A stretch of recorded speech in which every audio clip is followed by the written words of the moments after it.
Hello, Econ students. This is Mr. Stark.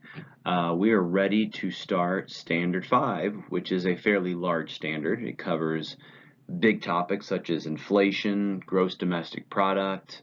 Um, it covers things like the unemployment rate, poverty, some really big issues we're going to be talking about. Um, and hopefully you are doing well.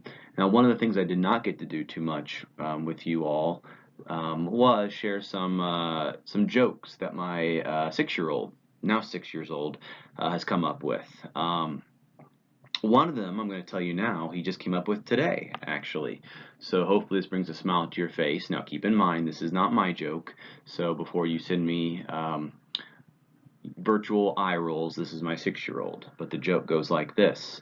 Um, when two volcanoes are married, what does one say to the other when it leaves? It says, lava. And if you need an explanation for that, then feel free to discreetly email me, and I'd be glad to explain what my 6-year-old son meant. It took me a moment to get it, but anyway, I think it's clever and cute for a 6-year-old. And if you want to meet my 6-year-old Braxton, you can refer back to the video I posted on my haiku site introducing you to my family virtually. But anyway, we are going to start off this with inflation. Inflation is something that most students have heard of. If not, then that's okay. Many have not heard of it. But I would like to begin it with some political cartoons. Feel free to stop this video and examine the cartoons, because as I've mentioned to you before, each political cartoon tells a story. So this cartoon obviously shows a lady shopping. Her cart's labeled inflation, and if you notice, the farther she goes, the more she loses from her cart because of inflation. So that should give you one clue to what inflation is. Second one, cost of gas, 2004 versus 1984. Not much explanation needed here, but obviously this shows that quite a bit more is spent filling up a tank of gas today than it was back in 1984. Actually, that's 2004, but even more so today. Next one. This cartoon again doesn't bear much explanation, but if you notice a couple things, obviously there's a rat gnawing on money, so that gives you somewhat of a clue as to what inflation does to your hard-earned money. The rat is very fat. They're in the desert, and notice that the three gentlemen in the background aren't doing anything. That's because the artist's message is that many people are helpless to the costs of inflation. Another one involving one of my greatest fears, which is sharks. It was with much hesitancy that I posted this one on the PowerPoint. But this one, the shark represents inflation, and the person struggling to stay afloat is wages. Obviously, well, to be fair, most sharks don't bite people, but in this image, the inflation shark, obviously is about to take a nice big bite out of wages. And then finally, this one was done by my high school art teacher, who is a retired syndicated cartoonist for the Indianapolis Star, and his cartoons appeared in hundreds of newspapers throughout the country. His name is Gary Varvel, upper left-hand corner. But this shows you that basically, if you look at the newspaper, greenback, which is another nickname for our money, our paper money, the value of it goes down because there's so much of it. It's no longer accepted, which has never happened in modern history, but he's using hyperbole to prove a point. Even at some point, it becomes so worthless that even kids selling lemonade will no longer accept our dollar, which again has not happened, and I think most economists would agree that even with the situation we're in right now, that's not going to happen. So anyway, be assured of that. So inflation. Hope you might have gotten from the comics what inflation is, but it is a sustained rise in the level of prices. It's not just a minute, or it's not just, I'm sorry, week or even a year. It is a sustained raise in prices. I've told you before that my first job was at a movie theater in 1998 in Greencastle, Indiana, and for a opening night blockbuster movie on a Friday night, 7 o'clock, prime time, it cost around $5.50 a ticket. Now, costs you upwards of probably $12 plus, depending on how comfortable your seat is and how many D's in it, if it's 2D versus 3D, and all the other things. So prices have gone up consistently for movie tickets. Same things with most items. If you look at this picture, it pretty much sums up inflation. You have $20 above each cart. In 1998, $20 could buy you all that. In 2005, $20 could buy you that. And then in 2013, as you can see, the cart's almost empty. Now, I don't necessarily believe that inflation is robbing you of purchasing power. It's something that isn't necessarily always a bad thing, as we'll see. But obviously, this picture gives it a very negative connotation. So you're going to be doing the inflation article after you finish the notes here. But there are two types of inflation, two main types. One can be decent as far as, good for an economy. Other one, rarely so. The first one is called demand pull inflation. This is ultimately caused by consumers. Consumers are the cause for this.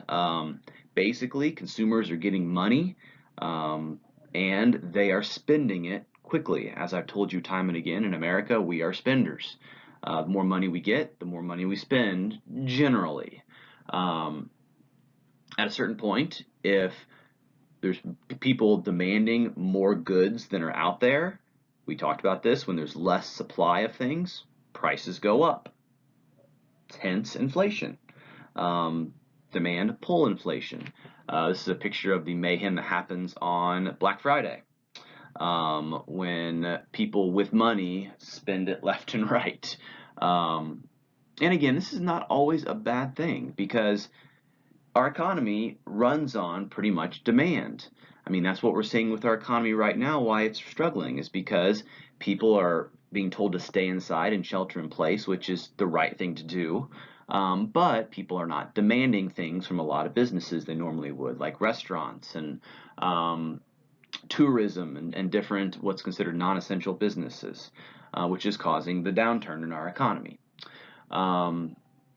So if people do have demand and are demanding things, that means money is flowing through the economy. It can mean that people have money, and if people have money, that generally means they have an income, they have a job. So demand pull inflation, I think the average inflation in the United States is between 1% and 2% a year.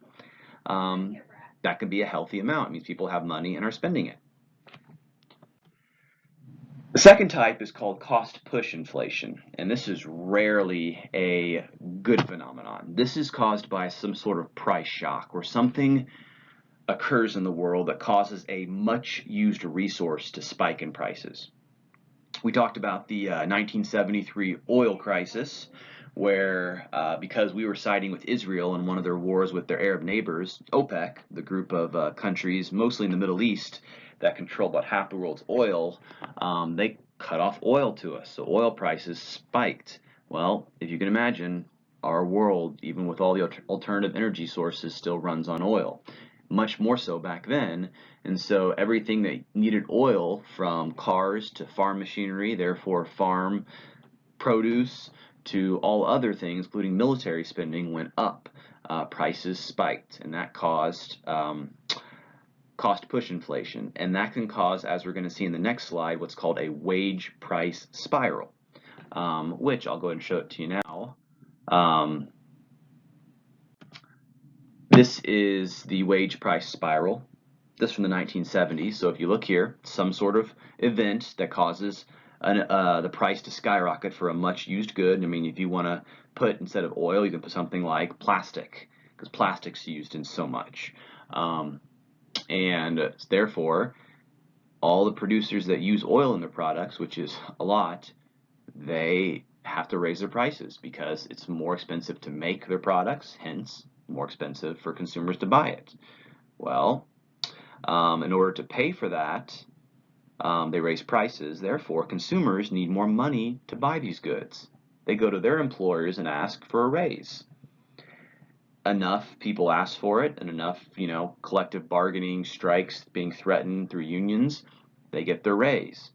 Well, that means that producers have to raise their prices even more to make up for the money they're spending extra on their employees' salaries. So, and it just goes around from there until the price from the good that started it all, in this case oil, goes down, which when the war ended in 1973, the crisis was over.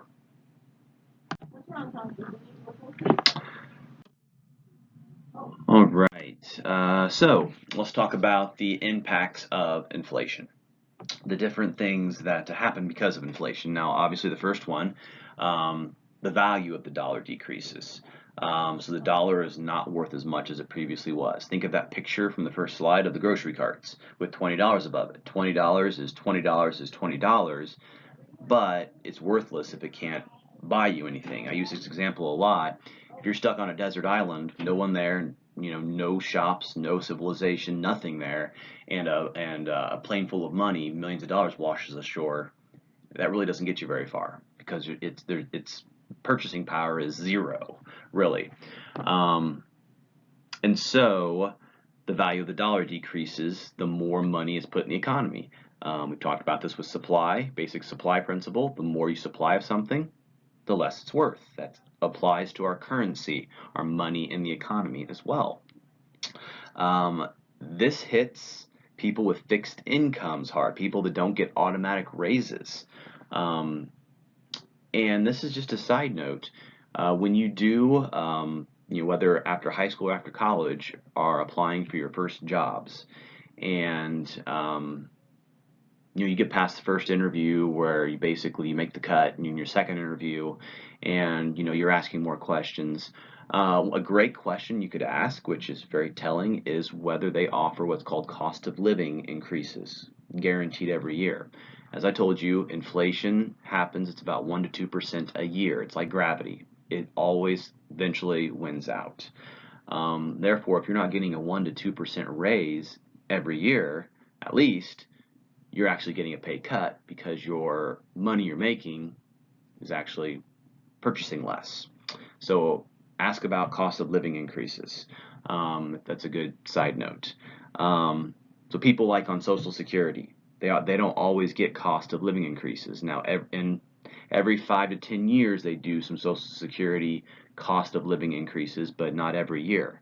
So if you're on just Social Security, you're losing money every year because of inflation. Second one is interest rates go up. It becomes more expensive to borrow money. And if you think of all the things that you borrow money on, that can really catch up with you, whether it be college loans, car loans, or the biggest, mortgage loans. I usually do this example on the overhead in class, but I'll just verbalize it to you. Basically, a $100,000 house, if you're paying it over 30 years, a 30-year mortgage, and your mortgage rate's around 4%, you'll actually end up paying about $170,000-ish for that house. So $100,000 for the house, and then $70,000 in interest back to the bank. The bank's making $70,000 off of you. Just a 0.5% interest rate. So instead of paying 4%, you're paying 4.5% interest rate. You will pay an extra $30,000 for that house.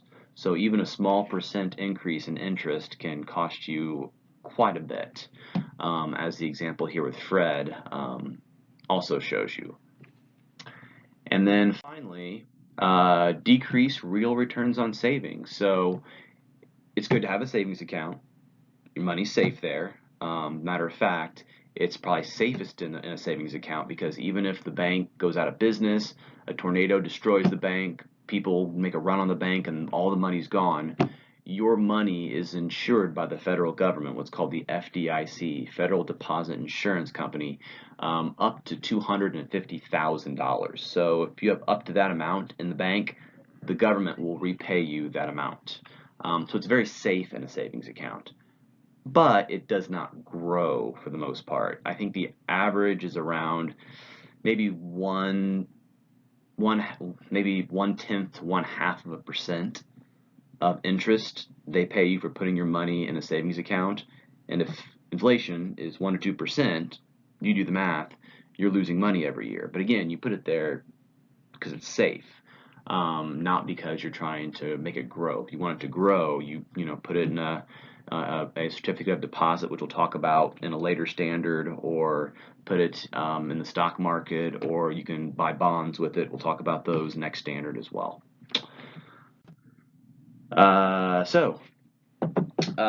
Given what you just learned about inflation, one of the things that we typically enjoy doing at the end of this class is what movies, when adjusted for inflation, actually earned the most money. For example, when movies first started coming out in the early 20th century, it cost like 10 cents for a ticket.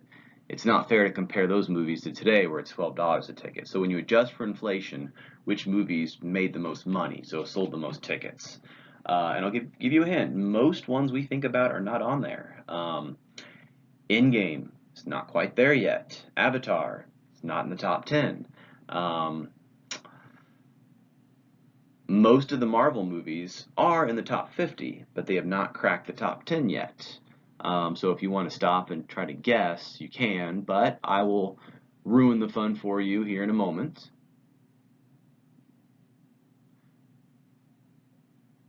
So off the top of my head, movies that made it in the top 10. Snow White and the Seven Dwarfs. The Titanic made it in the top 5. The Exorcist made it in the top 10, as well as Jaws made it in the top 10. Number 3, I think, was E.T. Number 2, this had to be in there, Star Wars, the original New Hope, 1977. And number 1 from, the late 1930s, Gone with the Wind, the 3-hour-plus long epic during the Civil War. So anyway, hope you enjoyed that.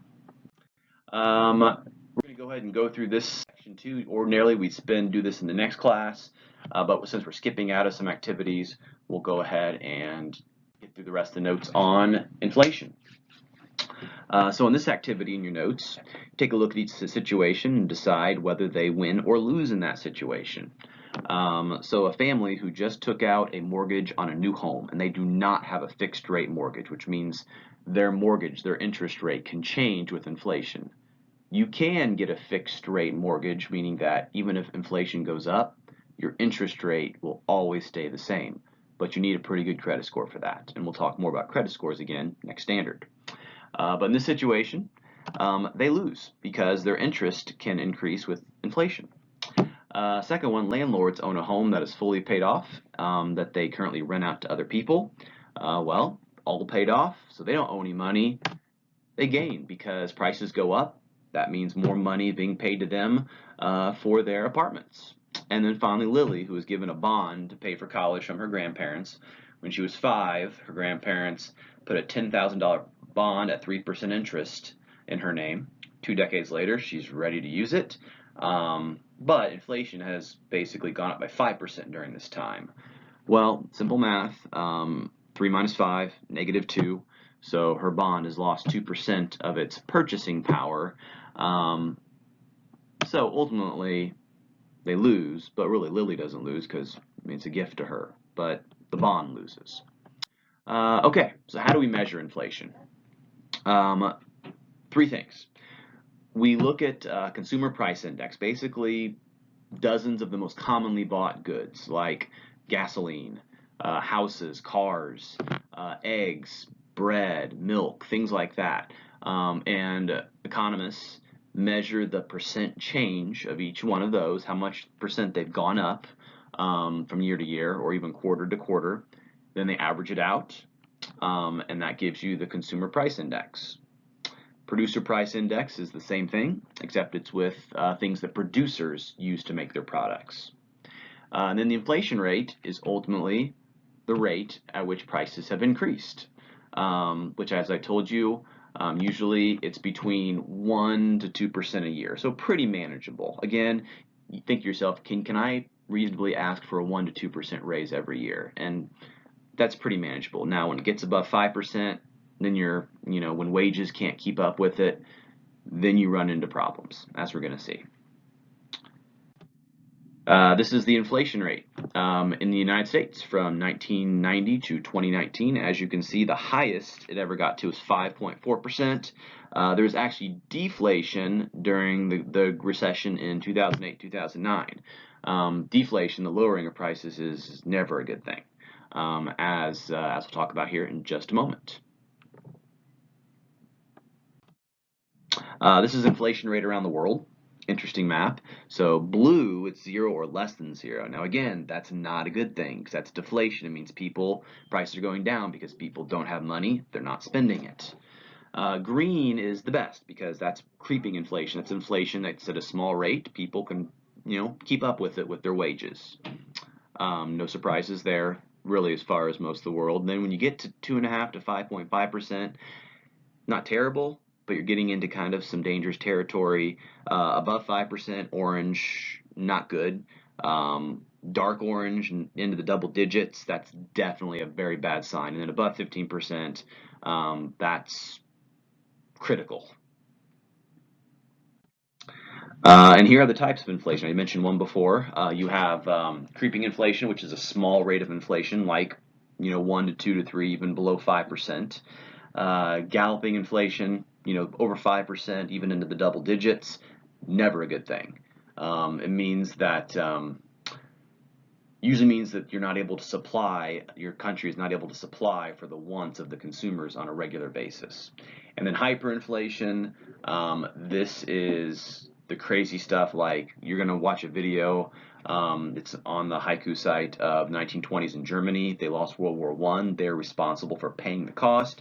So they just started printing off marks, Deutschmarks, their currency, flooded the market with them. As I told you, the more you supply of it, the less it's worth. And you had crazy things like, newspaper costing 20 billion marks. The biggest case of hyperinflation that I ever heard of was in the 1950s or late 1940s after World War II, when the Soviet Union had taken over Hungary. If you, at a certain point before they basically their economy collapsed, if you took all of the paper, money, and coins in Hungary, all of it in the whole country put together, like in a room or in a house or something, and collected all the money in the country, it would be worth less than 1 US cent. That is the most extreme example that I can think of. Deflation, decrease in the general price level. Now you might think, hey, that's great. Prices going down because we like cheap prices. Bad news though, on the macro, the big view, this is always a bad thing. And it's typically a bad thing because if creeping inflation can mean that people have money or are spending it, deflation means that people aren't spending money. And the biggest reason why people aren't spending money is because they don't have it.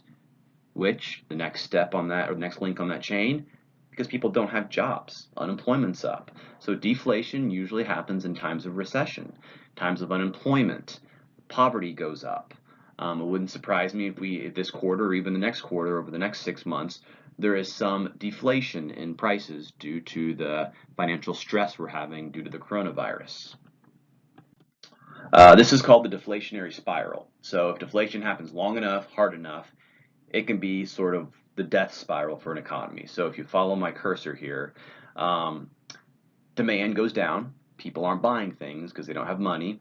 Well, producers have to lower their prices. Most shop owners, most producers are in debt to banks or investors, so they can't pay back their debt. So they have to close their doors. They have to go into bankruptcy, which means all of the employees that work for them lose their jobs, which gives them less money, which means they have less demand. And then the cycle just keeps on going and going and going.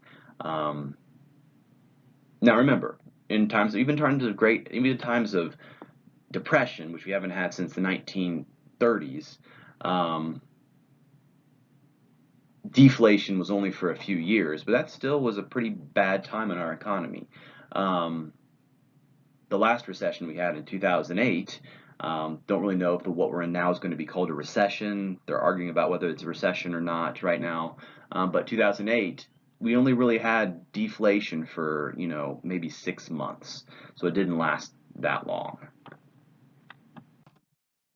And if you look here, this gives you the deflation rate all the way from 1915 all the way up to the Great Recession of 2008. As you can see, a lot of inflation, huge inflation during World War I, lots of money being pumped into the economy in order to pay for military hardware, followed by the Great Depression, or actually kind of a short mini recession after World War I. Then came the Roaring '20s, then came the Great Depression, some years of deflation, and then some modest recovery from the New Deal programs, but the real recovery came when World War II happened, in this era. So we began pumping money into the economy to create bombs and bullets and tanks and things like that. And then really, there was a short trail off after World War II when we started downsizing our military, the main spender at the time. But then things kicked back up again because this whole period is known as the Cold War, when our military spending was the big engine of economic growth at the time. And then starting in the 1990s, inflation kind of leveled off. We've had pretty moderate, 3% or lower for the most part, inflation since then. And that's it. Go ahead and make sure you watch the short video on hyperinflation in Germany and read the article on the PDF and fill out the Google form. I will talk to you guys next time about gross domestic product. I hope you're staying well, staying healthy, and again, I miss all of you.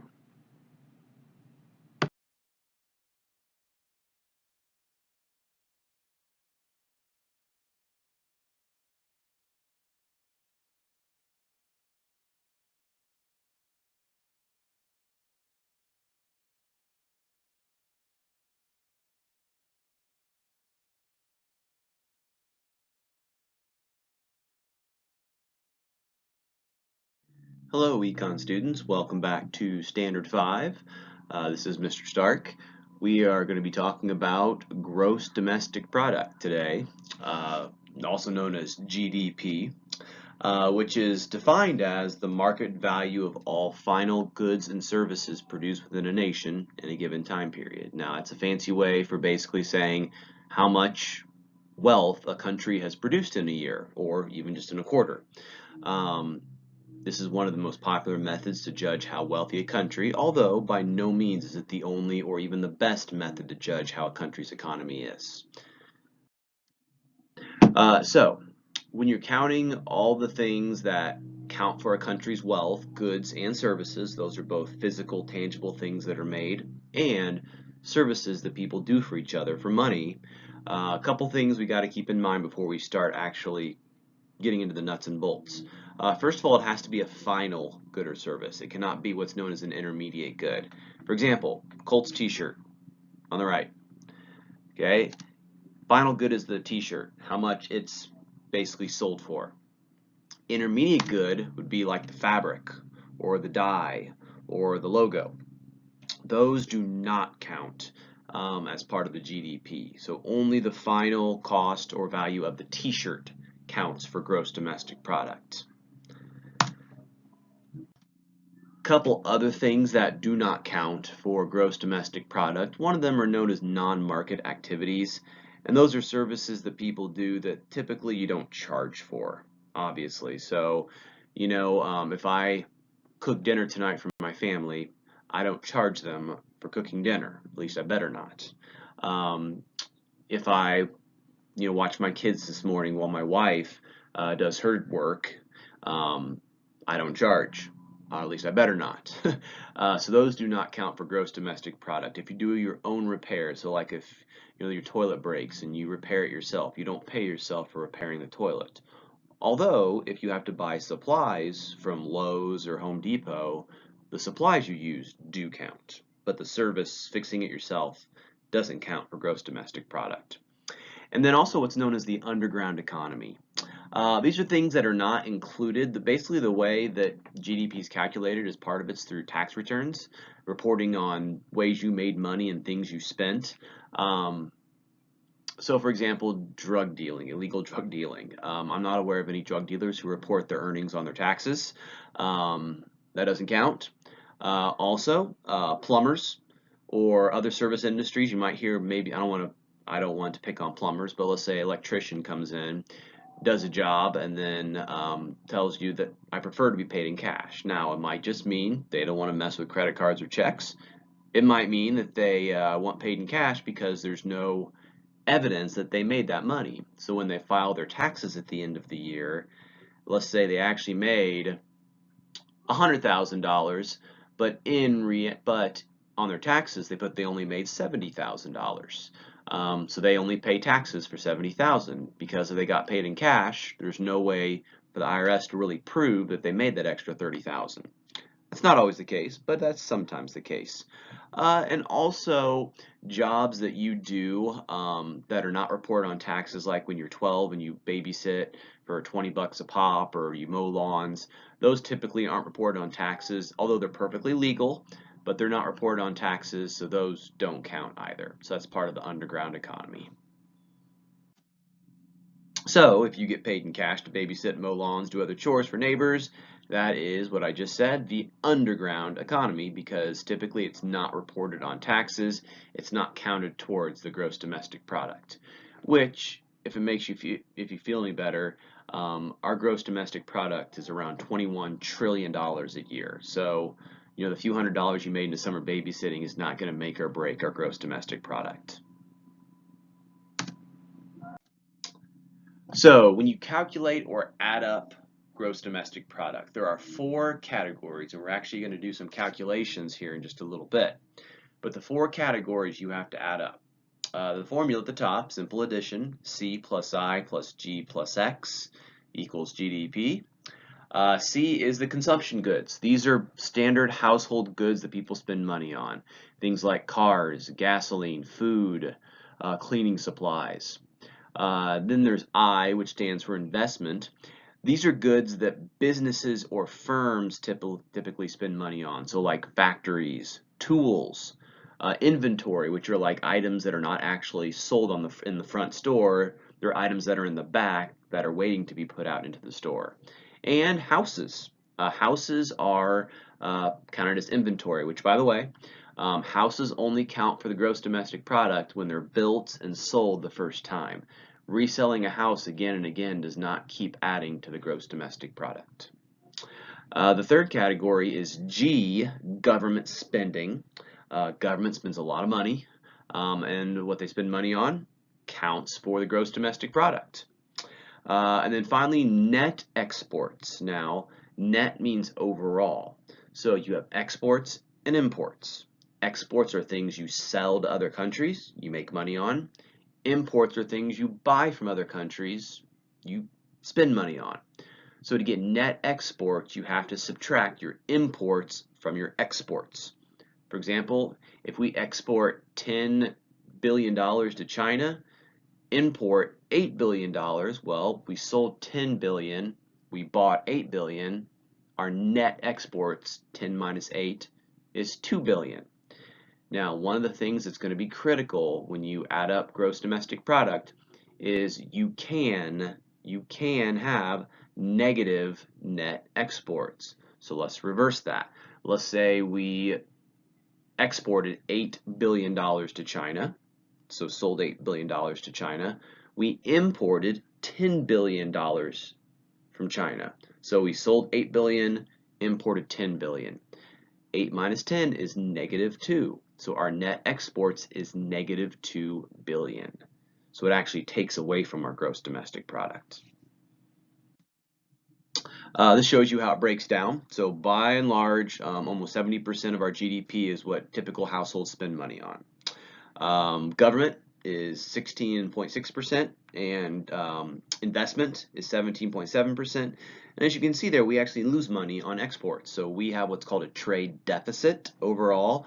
We spend more buying from countries than we sell to countries, but it's still a very small part of our gross domestic product. All right, so I had to go back to this slide because I'm going to show you the rankings. Who has the most gross domestic product of any country? Hopefully you can see this.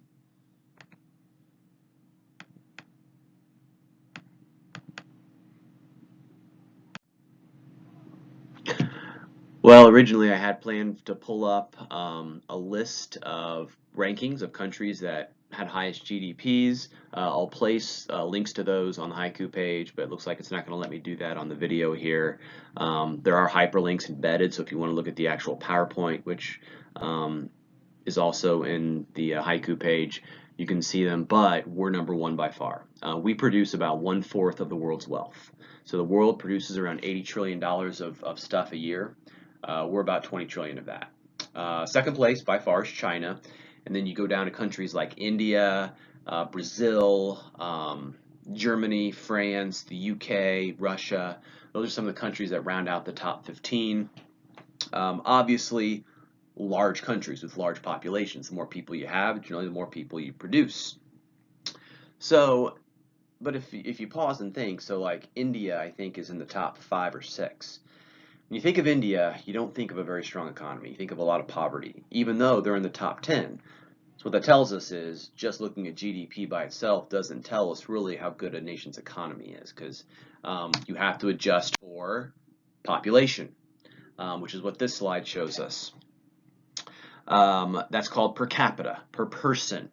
So basically you divide what your GDP was by population. So if our GDP overall was around 20 trillion, divided by about 315-ish million, that gives us between $55,000 and $60,000 per person. That's pretty good. It's not the best. We're not even in the top 10 anymore. Now, this is better because it shows you how each person's share of the GDP is. If we would look at India, who is number 5 or 6 on GDP, when they're adjusted for population, they're like 140th or like well past 120th place. Even our friend China, well, not really our friends, but our trade partners, China, they're well past 50th place when you adjust for population. And then, well, this shows you just this map. The big dots are just overall countries that have big GDPs. The dark blue are ones that have high GDP per capitas. There's not a lot of countries that are in blue and have big dots. We are, of course, one of them, followed by France, Germany, the UK, Japan. Now, there's 2 types of GDP before I get into the best value. You have what's called nominal GDP. That is GDP just flat out calculated how much you produce, the goods and services. So like in 1900, our nominal GDP was 20,766,000. Okay, let's be honest. There are some marginal basketball players in the NBA who make more than that in a year. So that seems pretty low. If you adjust for prices the way they are now, because inflation, prices go up. So if you do the real GDP, it's more like $456 billion. Now, this concept, you have to figure in inflation. That's the difference between nominal and real GDP. Nominal does not take into account inflation, real GDP does. That's why Gone with the Wind is the #1 best-selling, most earning movie ever. Because although they, earned maybe 30 million in 1939, you adjust for today's ticket prices, that's like well over $2 billion. So you have to adjust for inflation. The image you might want to think of is think of a bag of chips. You take a bag of chips, you feel it feels full, you open it, there's 4 chips at the bottom, that's it. Well, what made it feel full? Air. You got to let the air out before you actually know how many chips are in the bag. Inflation is like the air in the bag of chips. You have to take that out of the equation in order to know actually how much you're earning. So for example, down here, short formula, nominal growth rate minus inflation rate is the real growth rate. So if you grew 10% in 1 year, that's like national celebration time. But if inflation was 9%, 10 minus 9 is 1% actual growth. The rest of it was just inflation. You didn't actually make anything more, just what you made went up in price. Hopefully that makes sense. And the best economic measure for growth using GDP is real GDP per capita. It takes into effect both inflation and population. And another list that I would like to look at, but you'll have to do it on your own with the hyperlink, the list of the best countries, the highest countries on the real GDP per capita. We're 11th as of 2018, which is the last time they calculated fully GDP per capita, real GDP per capita. We were 11th. Number 1 was the tiny country of Qatar. Sounds like Qatar, but it's Qatar. Followed by Luxembourg and lots of other small countries, because although their GDP was fairly small, they have small populations, so each person got a big piece of the pie. So again, just having a big GDP doesn't tell the whole story. Okay, so now we're going to do a practice. This is in your notes. Practice calculation for an imaginary country called Frytopia.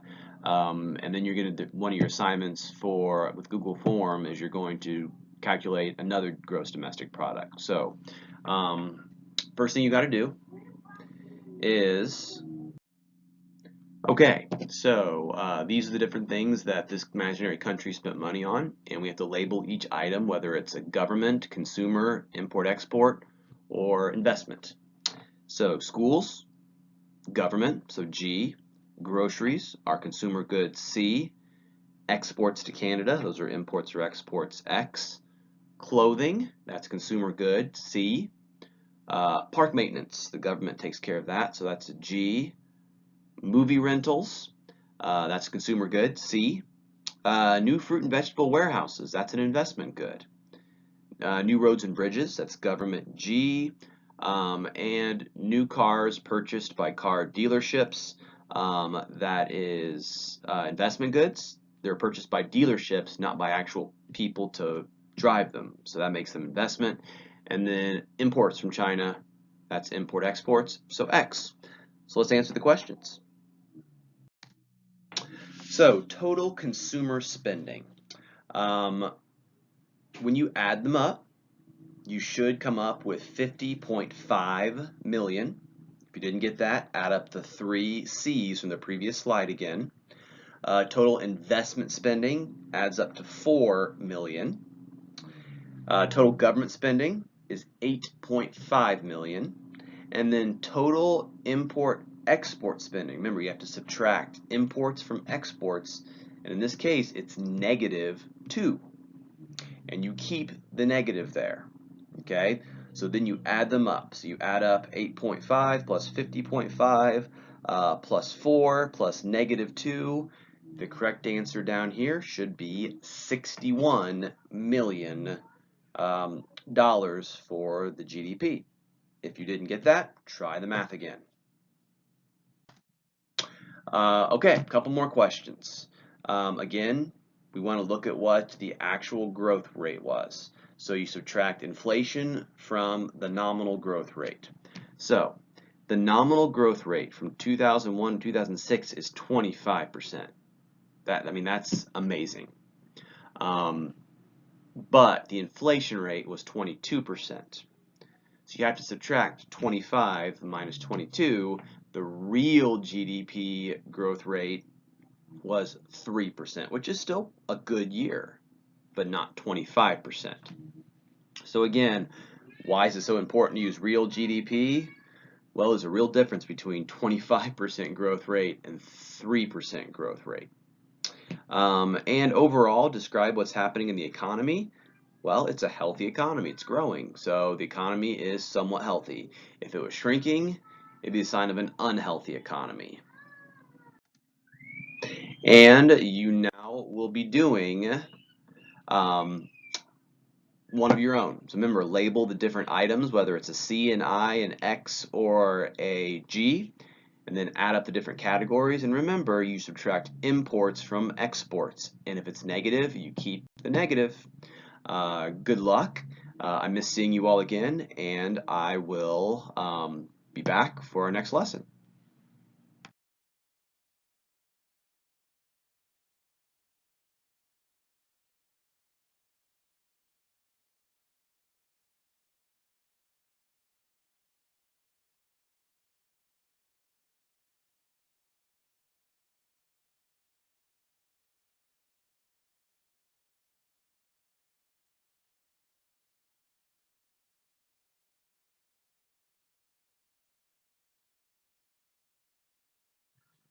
Hello, economics students. This is Mr. Stark.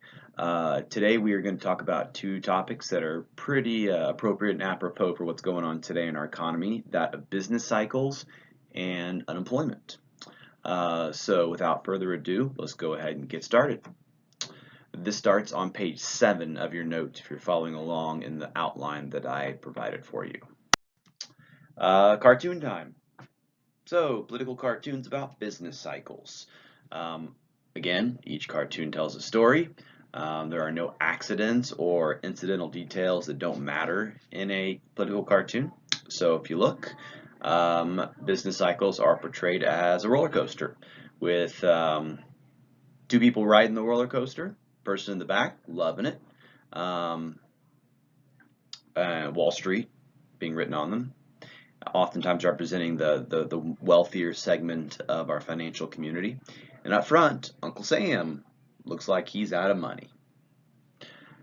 Next one. We have, it looks like Uncle Sam trying to fan the flames of economic recovery. This is obviously in the time of a recession or even depression. But as you can see, the water that's encroaching on the economic recovery is unemployment. So business cycles. Let's go ahead and get started with it. So our economy fluctuates. We have ups, we have downs. That's no surprise. But much like a sound wave, which is what it kind of looks like up here, our economies have peaks and troughs. When our economy is as good as it gets, and also when the economy is as bad as it gets. Called peaks and troughs. You have contraction when things are getting worse, things getting smaller, economy shrinking, and expansion when things are getting bigger, things are going well. So of the four phases in your notes, the expansion is a phase of economic growth. Things are going well, the economy is growing. That means our real GDP is going up, not just GDP, because inflation, remember the air in the bag of chips, could be driving it. But in this case, in an actual expansion, it is real GDP going up. More jobs, that's a good thing. More production, that's a good thing. The peak is things are as good as they're going to get for a while. If you can think of being on a roller coaster you've never been on, never heard of, haven't seen any drawings or plans for it, and you're blindfolded or it's in the dark. Most roller coasters start as with a big, slow, winding hill up. So if you're blindfolded and you have no idea what's coming, you really don't know you're done with that hill going up until you start going down. Likewise, we don't know where our peak is until we start going down.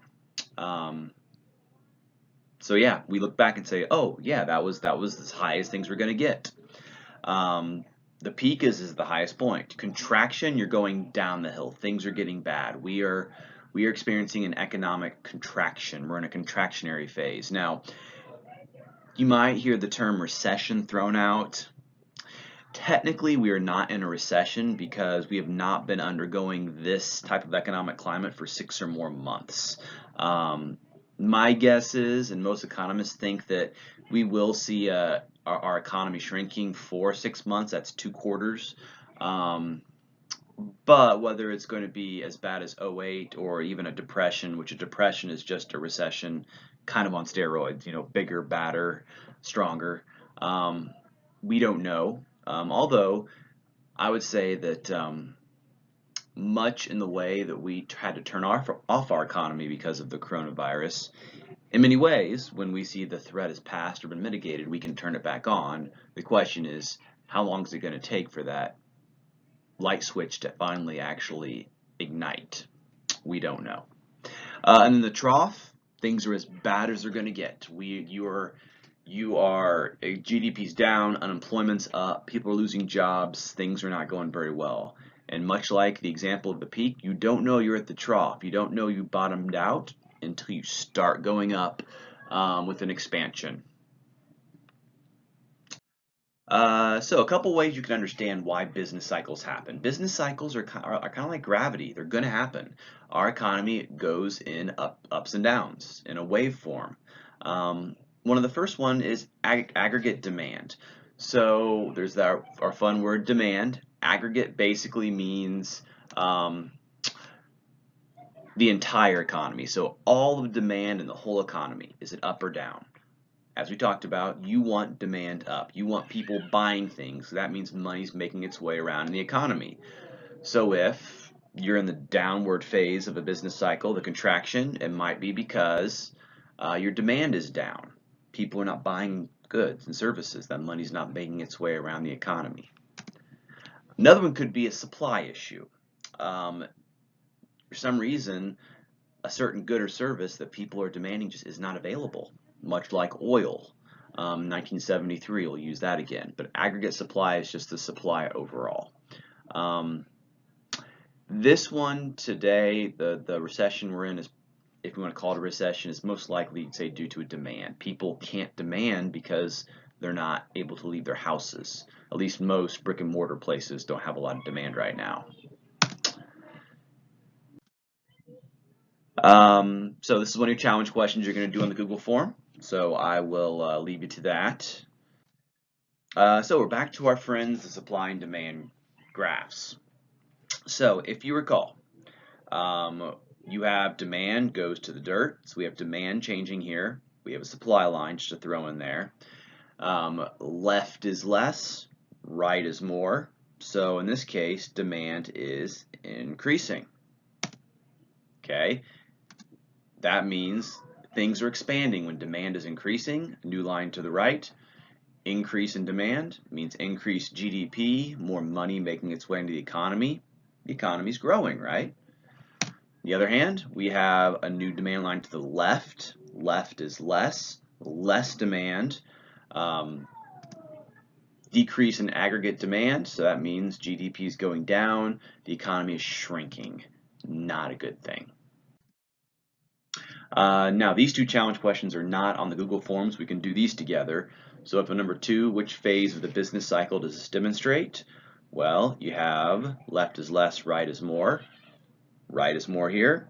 Demand's going up. That means ... expansionary phase, which means GDP is increasing.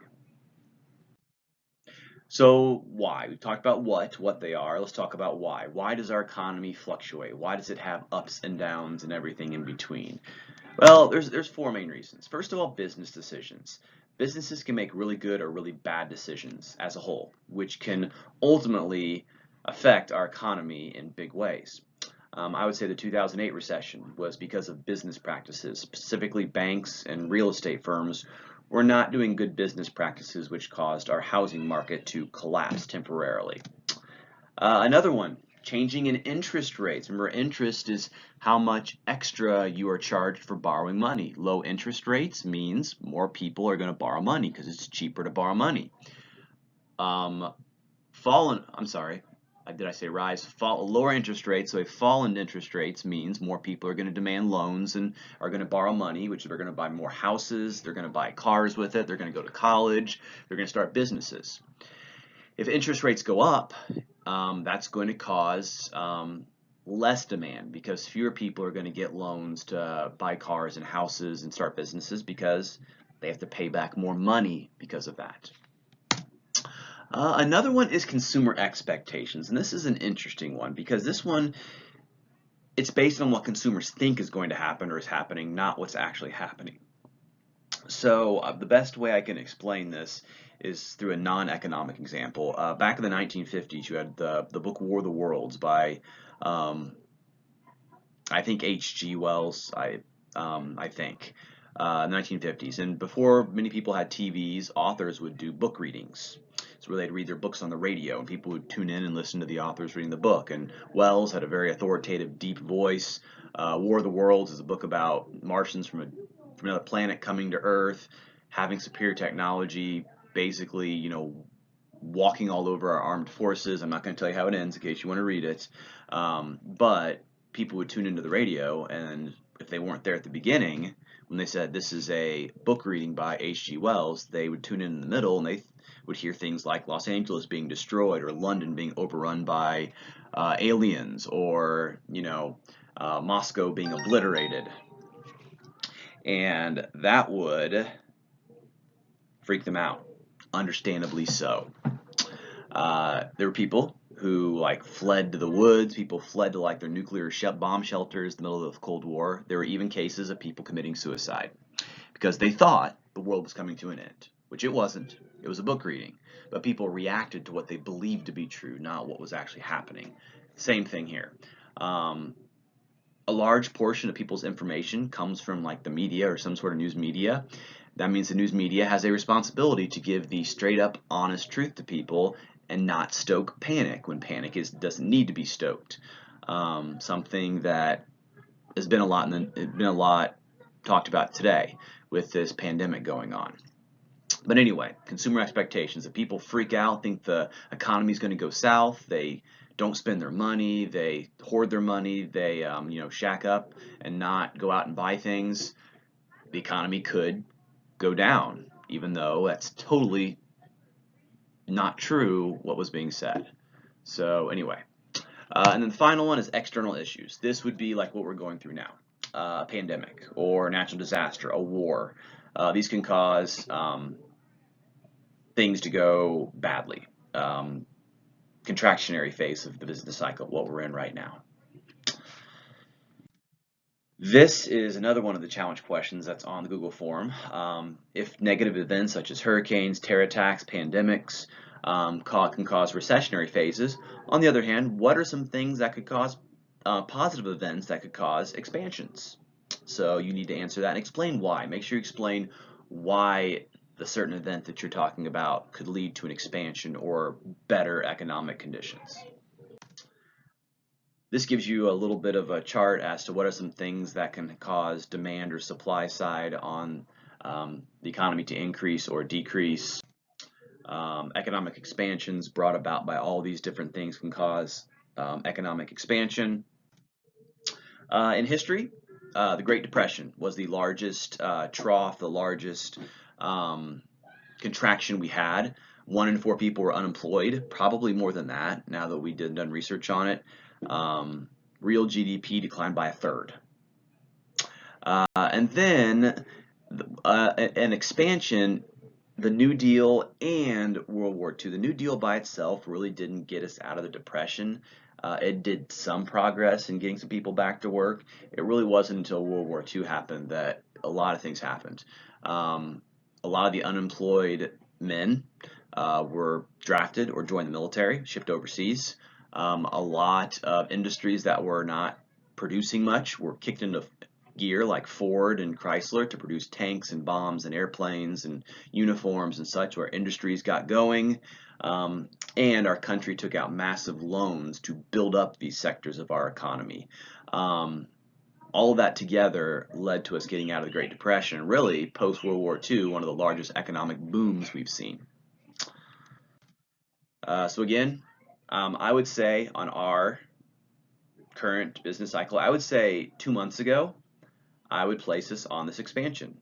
Ever since 2010, when we reached the trough of the housing crisis from 2008 to 2009, 2010, all the way to a few months ago, we were growing. We were on expansionary phase, a almost 10-year expansionary phase.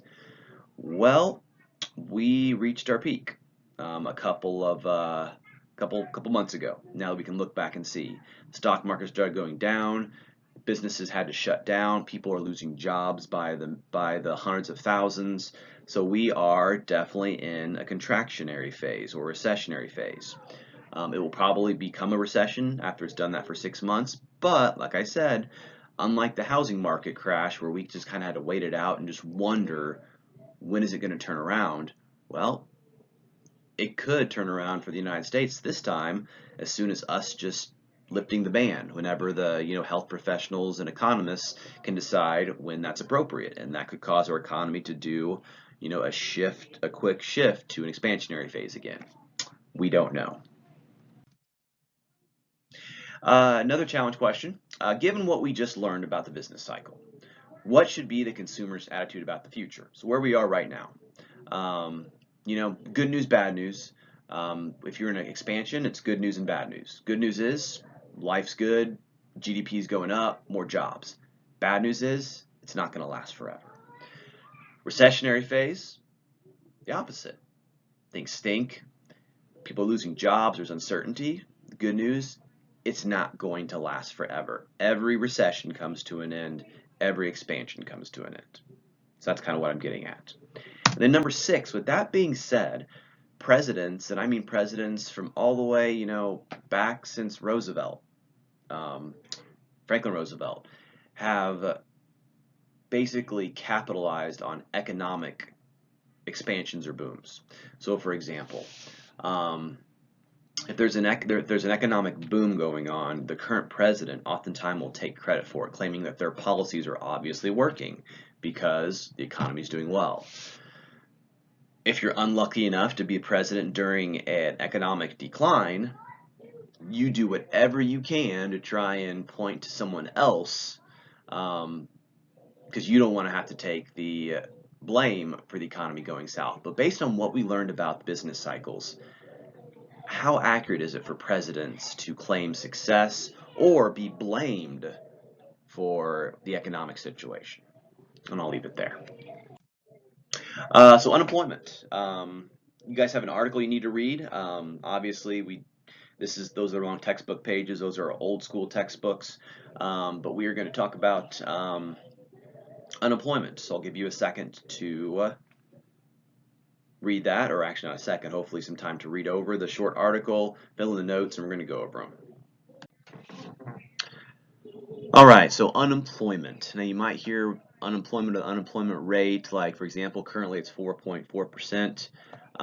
That does not mean that 4.4% Americans don't have jobs. As you should have read, unemployment rate is the number of people working age, students are not included, so you're not included in that, who do not have a job, but, and this is the big but, are currently looking for a job. Now, the Bureau of Labor Statistics, the BLS, they every month interview 60,000 households, which is a little over 100,000 people, and ask them this question: do you have a job? If you do not, are you looking for a job? If so, then they would count for the unemployment rate. So right now it's 4.4%, or it was for March. That means 4.4% of Americans who can work and are looking for a job cannot find one. Now, some people that do not count in that 4.4. First of all, you have what's called discouraged workers. These are workers who've dropped out. They want a job, but they've quit. They've looked and looked, and they've just quit. That does not count for the unemployment rate. Another one is underemployed. These are workers that have skill sets that are well above where they're working. For example, a doctor working at Burger King, or someone with a PhD working at Starbucks. That would be underemployed. That does not count on unemployment either. If you're in the military, that counts as an occupation, as well as should be. Prisoners do not count on the unemployment list either. So those things do not count. Hopefully you read about the different types of unemployment, structural, cyclical, just had a brain freeze for a second, structural, cyclical, frictional, and seasonal. So we're going to go through those. So first question, Carl's a stay-at-home dad. He is happy to stay at home to take care of his children and is not looking for a job. Does he count as one of the unemployed on the unemployment rate? The answer should be no. He is not currently looking for a job, so he does not count as unemployed. Number 2, amongst Mark's 10 friends, 3 of them are unemployed. Does this mean that our unemployment is 30%? Obvious answer, no. Again, the Bureau of Labor Statistics surveys 60,000 households a month. And then finally, Jackie has a bachelor's degree in English and works as a sales clerk at Macy's. Although she continues to apply for jobs related to her degree, she has no luck. Is Jackie discouraged or underemployed? If you're saying underemployed, you are correct. She has a job. She's not unemployed. She's not discouraged. She didn't drop out from looking for a job, but she is working at a job below her skill set. So let's take a look at the different types of unemployment with some situations here. So frictional, seasonal, structural, and cyclical. So first of all, this type of unemployment is related to entering a contractionary phase of the business cycle. So because the business cycle is going into an expansionary or contractionary phase, that means less jobs. That would be cyclical. Next one, this type of unemployment is related to not having the appropriate skills. So in other words, you want to get a job as a doctor, but you've never been to med school. Well, that would be structural unemployment. Number 3, temporary or voluntary. So you don't like your boss, you need to go back to school. That would be frictional unemployment. And number 4, I'm sorry, not just number 4, there's another one after that, but number 4, technology causes you to be laid off. So you work at a Chrysler automobile plant, and for 30 years, you put together the axles of cars on an assembly line. That's all you do. Well, unfortunately for you, Chrysler invents a machine that does it cheaper, quicker, more accurate. Don't have to pay it, don't have to give it vacation days, and so you are laid off. Your skills are now obsolete. That is also structural unemployment. And then number 5, this type of unemployment is related to changes in the season. So if you're an outdoor pool lifeguard in Indiana, chances are you are seasonally unemployed right now. As I give this lecture, it just starts sleeting outside. It's a balmy 45 degrees, so definitely too cold for swimming outside. If you're a department store Santa, you are probably also seasonally unemployed right now.